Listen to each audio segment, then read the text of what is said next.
Béni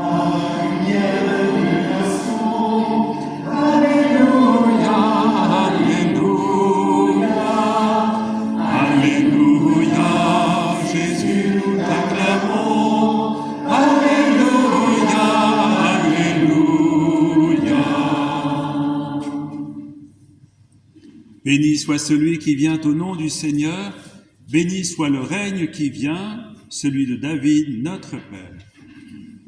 Alléluia, leader des nations, Alléluia, Alléluia, Alléluia, Jésus nous t'acclamons, Alléluia, Alléluia.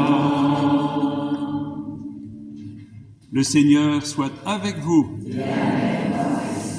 Évangile de Jésus-Christ selon saint Matthieu. En ce temps-là, Jésus disait à ses disciples, « Quand le Fils de l'homme viendra dans sa gloire, et tous les anges avec lui, alors il siégera sur son trône de gloire. Toutes les nations seront rassemblées devant lui, il séparera les hommes les uns des autres, comme le berger sépare les brebis des boucs.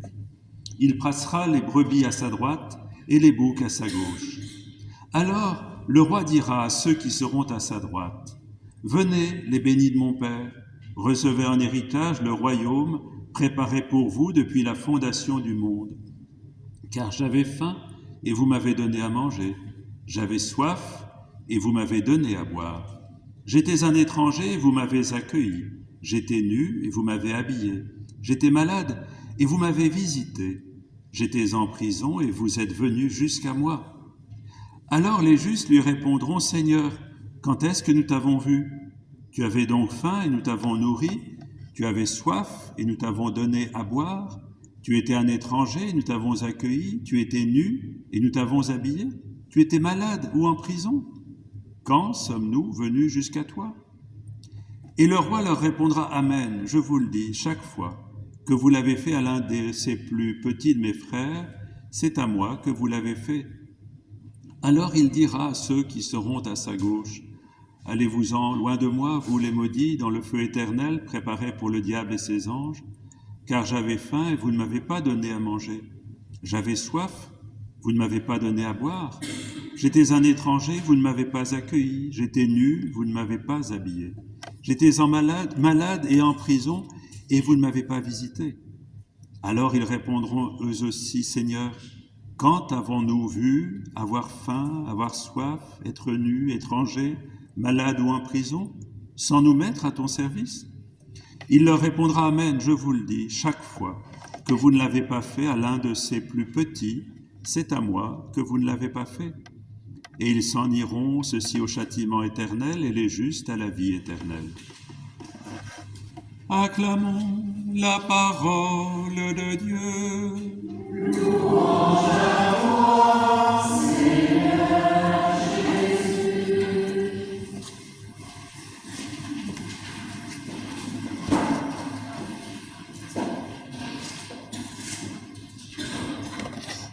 Alors c'est bien sûr de ce texte que nous allons parler, mais avant de pouvoir réfléchir à ce que le Christ nous dit dans ce texte, je pense qu'il nous faut réfléchir un petit peu au sujet même de cette célébration. Pourquoi pouvons-nous dire que le Christ est roi, que le Christ est souverain, que le Christ est Seigneur? J'aimerais vous lire l'épître aux Philippiens chapitre 3 verset 21.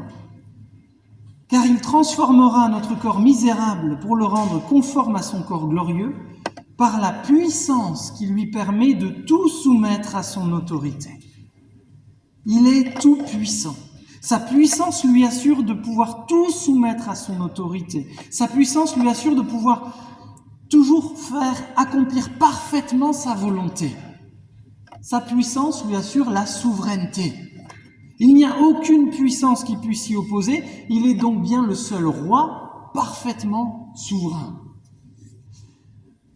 Ça nous met une petite claque quand même, parce que depuis toujours, les humains ont constamment cherché à rejeter la souveraineté de Dieu. Les humains veulent être les rois de leur propre vie, les souverains de ce monde, Et ça, c'est pas nouveau, c'est déjà ce que désirait le peuple d'Israël, même dans l'Ancien Testament. Je vous lis ce qu'ils ont demandé au prophète Samuel. 1 Samuel, chapitre 8, versets 5 à 8. « Maintenant, établis sur nous un roi, pour qu'il dirige sur nous, comme cela se fait dans toutes les autres nations. » Cette demande d'établir sur eux un roi, pour les diriger, déplut à Samuel, et il pria l'Éternel. L'Éternel lui répondit, « Écoute ce peuple, et accepte toutes leurs demandes. En effet, ce n'est pas toi qu'ils rejettent, mais c'est moi. Ils ne veulent plus que je règne sur eux. Ils agissent à ton égard comme ils n'ont cessé d'agir envers moi depuis le jour où je les ai fait sortir d'Égypte jusqu'à aujourd'hui. Ils m'ont abandonné. » Ils ne veulent plus que je règne sur eux. Ils m'ont abandonné. Ils n'ont même jamais voulu que je règne sur eux, depuis toujours. Les humains rejettent la souveraineté de Dieu. Ils se rebellent contre sa souveraineté. Rien de nouveau, ce texte de Samuel date d'il y a plus de 3000 ans. Rien de nouveau et donc rien n'a changé aujourd'hui. Reprends ta vie en main. Ça vous dit peut-être quelque chose, des phrases comme ça. Garde le contrôle sur ta vie. Tu peux décider, tu peux choisir. Avec suffisamment de volonté et d'effort, tu pourras tout accomplir. Et la volonté de Dieu dans tout ça, on s'en fiche un peu. La souveraineté de Dieu sur ma vie, ça ne nous intéresse pas. Moi, je ne sais pas vous, mais j'entends ça depuis que je suis gamin. C'est ça la pensée qui motive et qui anime ce monde. Et il nous faut être humble et le reconnaître, c'est parfois aussi malheureusement la pensée qui peut animer le cœur des croyants et la vie de l'Église du Christ. Il faut le reconnaître pour pouvoir nous en repentir et pour désirer changer de manière de penser, changer de motivation, changer l'orientation de notre cœur. Et ça, on va en parler. Même dans les églises ou dans la vie des croyants, qu'est-ce qu'on passe malheureusement parfois notre temps à dire ou à prier? Qu'est-ce que j'entends depuis si longtemps? Jésus vient dans ma vie. J'ai prié ça. Je ne veux plus prier ça. Jésus vient dans ma vie. Seigneur, viens bénir mes projets, ma vie, mes décisions, comme si j'étais dans mon royaume personnel dont je serais le souverain. Nous sommes vraiment tels que le décrit l'apôtre Jacques dans son épître au chapitre 4, où il dit au verset 13, « Et maintenant, écoutez-moi, vous qui dites, aujourd'hui ou demain, nous irons dans telle ville, nous y passerons une année, nous y ferons des affaires et nous gagnerons de l'argent. Savez-vous ce que demain vous réserve? Qu'est-ce que votre vie? Une brume légère, visible quelques instants et qui se dissipe bien vite? Voici ce que vous devriez dire. Si le Seigneur le veut, nous vivrons et nous ferons ceci ou cela. Mais en réalité, vous mettez votre orgueil dans vos projets présomptueux. Tout orgueil de ce genre est mauvais. » À quoi ça me servirait de dire le dimanche matin que le Christ est roi si je ne le laisse pas régner sur ma vie? Si je passe mon temps à vouloir accomplir mes affaires, mes projets, à vouloir décider moi-même pour ma vie sans le consulter, sans lui obéir, sans lui être soumis. Et peut-être, juste pour me donner bonne conscience, je vais quand même prier avant de me lancer dans un projet, mais pas pour me soumettre à sa volonté, non, pour lui exposer mon projet et lui demander juste de le bénir. Comme si c'est le Christ qui devait venir dans ma vie pour se mettre au service de mes décisions, de mes choix et de mes projets. Mais dans ce cas, je ne reconnais en rien que le Christ est roi. Je veux être le roi et que lui soit mon serviteur. C'est le monde à l'envers. C'est lui le roi. C'est moi qui dois me soumettre à lui, pas l'inverse. C'est lui le Seigneur et maître et moi son serviteur ou sa servante. C'est lui le père et moi son enfant. Et je ne veux pas être un enfant roi, une expression très moderne, très présente, un enfant roi. Non, je veux être un enfant qui, selon la parole, honore son père, obéit à son père. C'est sa volonté qui doit dominer dans ma vie. Et ça s'applique à tous les domaines de ma vie. On va le voir, à commencer par ma foi. par le contenu de ma foi. C'est pas ce que je veux croire à son sujet qui doit me guider, mais c'est sa parole, qui doit convaincre mon cœur, même dans le contenu de ma foi. Ce n'est pas lui qui entre dans mon royaume pour me servir ou pour se soumettre à moi, mais c'est moi qui entre dans son royaume pour le servir et pour me soumettre à lui. Sinon, c'est que je rejette encore totalement la royauté du Christ. Alors, je ne suis pas là ce matin pour vous dire ce que vous devez faire ou pas faire dans votre vie, quels sont les projets de Dieu pour vous ou pas, ça j'en sais rien. Les projets de Dieu pour chacun et chacune sont potentiellement très différents. L'Épître aux Éphésiens nous dit que, chapitre 2, verset 10, « Ce que nous sommes, nous le devons à Dieu, car par notre union avec le Christ Jésus, Dieu nous a créés pour une vie riche d'œuvres bonnes qu'il a préparées à l'avance afin que nous les accomplissions. » Dieu nous crée, nous façonne pour des œuvres. Et Dieu nous fait, de manière très flagrante, différentes les uns des autres, pour des œuvres différentes. Donc je n'ai pas la prétention de venir vous dire quels sont les projets de Dieu pour votre vie, mais je désire nous exhorter tout à nouveau à enraciner profondément notre cœur, à orienter sans cesse nos pensées vers ce qui doit devenir la seule et unique motivation de toute la vie de tous les enfants de Dieu. Une seule et unique motivation pour toute notre vie. Et cette motivation, c'est pas moi qui la donne, c'est le Christ lui-même. Matthieu, chapitre 6, verset 33. Faites donc du règne de Dieu et de ce qui est juste à ses yeux votre préoccupation première. Votre préoccupation première, votre motivation première, le cœur qui doit animer toute votre vie, toutes nos décisions, toutes nos pensées, tous nos choix, tous nos actes, le cœur qui doit animer ma vie, c'est le règne du Christ et ce qui est juste à ses yeux. Vous savez, dimanche dernier, dans l'église où je suis pasteur, à Angoulême, j'ai encouragé à une vie centrée sur l'essentiel. C'était la thématique de la prédication. Mais qu'est-ce qui va définir l'essentiel pour ma vie? Qui va définir l'essentiel pour ma vie? Eh bien, si le Christ est roi, c'est lui qui doit définir mon essentiel. Et cet essentiel, nous dit Jésus, c'est son règne. Alors, dimanche dernier, j'ai posé cash la question à mon église locale, j'aimerais vous la poser à vous aussi.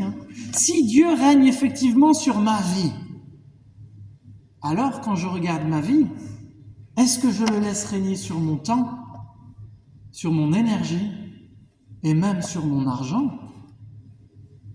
Si le Christ est Seigneur sur ma vie, il doit être Seigneur sur mon temps, mon énergie et même sur mes biens matériels, sur toutes les parties de ma vie. Alors est-ce que je veux centrer ma vie sur cette motivation? Quand Dieu me dit qu'il veut avant tout pour ma vie que je me consacre à connaître sa parole, à témoigner de lui, à prendre soin de ma famille biologique, terrestre, et aussi à prendre soin de ma famille spirituelle, de son Église, de mes frères et sœurs en Christ. Quand Dieu me dit que c'est ça qu'il veut comme essentiel pour ma vie, alors si Jésus règne vraiment sur ma vie, je dois me poser cette question. Quelle part de mon temps, quelle part de mon énergie, quelle part même de mes biens matériels je consacre à cet essentiel? La Bible, le témoignage, ma famille et l'Église. Quelle part de mon temps, de mon énergie et de mon argent je consacre à cet essentiel? C'est comme ça que je montrerai que je reconnais le Christ comme roi. C'est en mettant son règne et ce qui est juste à ses yeux au cœur de toute ma vie, en me soumettant à son règne et à ce qu'il affirme, lui, être essentiel pour ma vie. Et c'est là ce qui nous amène au texte d'aujourd'hui, qui est un parfait exemple de ce qu'on vient de voir. Dans ce texte de l'évangile de Matthieu, le roi parle de donner à manger, donner à boire, de vêtir, de visiter, donc de prendre du temps, de mettre de l'énergie et des biens matériels, pour prendre soin de ses enfants, de mes frères et sœurs, des citoyens et des citoyennes du royaume des cieux. C'est de ça qu'il parle. Il parle simplement d'agir selon les intérêts de son royaume, des citoyens et des citoyennes de son royaume, selon la volonté du roi qui règne sur ce royaume. Et 2 Corinthiens chapitre 8 nous affirme, l'apôtre Paul nous affirme que dans son royaume, le Christ désire que personne ne manque de rien. Le roi désire que dans son royaume, aucun de ses enfants ne manque de rien. Et ce même texte de 2 Corinthiens chapitre 8, en plus, vient me rassurer parce qu'il m'explique que si avec mon superflu, et relisez 2 Corinthiens chapitre 8, je vous y encourage, l'apôtre Paul, il parle bien de mon superflu. En plus, ça me rassure. Si avec mon superflu, je participe à ce désir du Christ, que dans son royaume et déjà ici-bas, dans son église, aucun de ses enfants ne manque de rien, si j'y participe avec mon temps, mon énergie, mes biens matériels, alors je participe aux intérêts du règne du Seigneur sur cette terre. Et j'agis en le laissant être Seigneur sur toute ma vie, Seigneur sur mon temps, Seigneur sur mon agenda et même Seigneur sur mon compte en banque. Faites donc du règne de Dieu et de ce qui est juste à ses yeux votre préoccupation première. Oui, mais alors et tous les autres désirs qui peuvent se bousculer en moi et qui ne viennent pas forcément de Dieu, qui ne rejoignent pas cette préoccupation première. Eh bien, si nous sommes appelés à nous préoccuper uniquement du règne du Christ, le reste, forcément, il faudra apprendre à ne pas s'en préoccuper. C'est ce que nous explique l'apôtre Paul en Romains, chapitre 13, verset 14. « Revêtez-vous du Seigneur Jésus-Christ, la préoccupation première, et ne vous préoccupez pas de satisfaire les désirs de l'homme livré à lui-même. » Il y a en nous deux préoccupations. Il y a en nous des désirs qui nous viennent du Seigneur pour servir son règne, et aussi des désirs, il faut le reconnaître, qui viennent de notre nature pécheresse, pour nous servir nous-mêmes. Il y a deux sortes de désirs en nous. Et comme nous n'arrivons pas bien à nous orienter par nous-mêmes, nous avons besoin là aussi que notre Seigneur nous guide dans la gestion de ces désirs opposés qui nous tiraillent. Et le Seigneur n'attend que ça de nous guider. Il place même son Saint-Esprit en nous pour nous guider. Et il nous demande une seule chose, c'est de chercher à soumettre toujours plus nos pensées, nos actes, nos choix à la conduite du Saint-Esprit en nous. Ne pas nous opposer à lui, mais le suivre. Alors attention, ne croyons pas que nous avons la force de nous opposer au Christ ou au Saint-Esprit, sinon il ne serait plus souverain non plus. Non, il est tout-puissant, je n'ai pas la force de m'opposer à lui. Mais l'Esprit Saint en moi, oui, est tout-puissant, mais j'aime le comparer à un gentleman tout-puissant. Un gentleman tout-puissant. Il est tout-puissant, mais doux, patient, tempéré. Il ne me force pas. Il pourrait le faire, mais souvent il s'en abstient. Parce qu'il m'appelle au contraire à me soumettre moi volontairement à lui, pour que je puisse montrer au Christ mon désir volontaire de me soumettre à sa souveraineté et à son règne. Pas qu'on me force à être son esclave, mais que je lui montre, je veux ton règne, je veux t'être soumis, je veux te reconnaître roi sur ma vie. Le Christ m'appelle à me soumettre volontairement à la conduite de l'Esprit Saint, pour lui montrer que je veux vraiment l'honorer, je veux vraiment me soumettre à lui, je veux le respecter, je veux lui obéir, je veux l'aimer, comme un enfant veut aimer son Père bien-aimé. Galates chapitre 5, verset 25. Puisque l'Esprit est la source de notre vie, laissons-le aussi diriger notre conduite. Alors la semaine prochaine, nous rentrons dans la période de l'Avent, le souvenir de la venue du Christ sur terre, mais j'espère que ça sera surtout l'occasion pour nous de nous souvenir et d'annoncer le but également de sa venue, la croix. La mort volontaire du roi des rois, du souverain maître, de Dieu le Fils, afin de nous racheter de la condamnation que nous méritions. Le Christ nous a rachetés. Il a payé de sa vie pour racheter notre vie et nous conduire dans son royaume éternel. Il a racheté notre vie, donc notre vie lui appartient. Il l'a achetée, elle est sa propriété. Pour notre plus grand bien, pour notre bien éternel. Notre vie lui appartient. Alors ne volons pas au Christ ce qui est à lui. Nous sommes à lui. nous sommes à lui. Ne nous volons pas à lui. Alors comme nous le prions si souvent, consacrons notre vie à tout soumettre au Christ roi. Que ton règne vienne.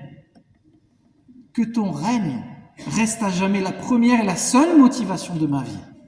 Et que ta volonté soit faite sur la terre comme au ciel, à commencer par dans toute ma vie. Amen. J'aimerais prier pour terminer ce message. Seigneur éternel, merci parce que toi, le Seigneur, le Maître, tu n'as pas voulu profiter de cette position qui est la tienne pour venir forcer notre vie, forcer notre cœur. Tu en avais le droit, tu en avais le pouvoir. Mais lorsqu'à tes disciples, tu as voulu leur montrer comment tu veux vivre ton autorité, tu leur as dit, vous m'appelez Seigneur et Maître, et vous avez raison car je le suis. Eh bien voici, je vous donne un exemple. Et alors tu t'es habillé en serviteur et tu leur as lavé les pieds. Toi, le souverain Maître. Seigneur, donne-nous de t'aimer puissamment, chaque jour, toujours plus, Seigneur, pour nous soumettre volontairement à ton règne bienveillant, à ton règne d'amour, à ton règne de justice, à ton règne de salut dans ce monde. Ton règne éternel dans lequel tu nous as invités, dans lequel tu nous as ajoutés, alors que nous ne le méritions pas. Seigneur, par amour, par gratitude envers toi, donne-nous de consacrer cette vie que tu nous donnes à ce règne qui est le tien. Toi dont le règne est si merveilleux, toi qui invites tant d'êtres humains à rejoindre encore aujourd'hui ce règne. Et donne-nous, Seigneur, de pouvoir vivre ton règne dans toutes les parties de notre vie. À suivre, Seigneur, ta volonté, tes commandements, avec obéissance, fidélité, zèle, avec joie.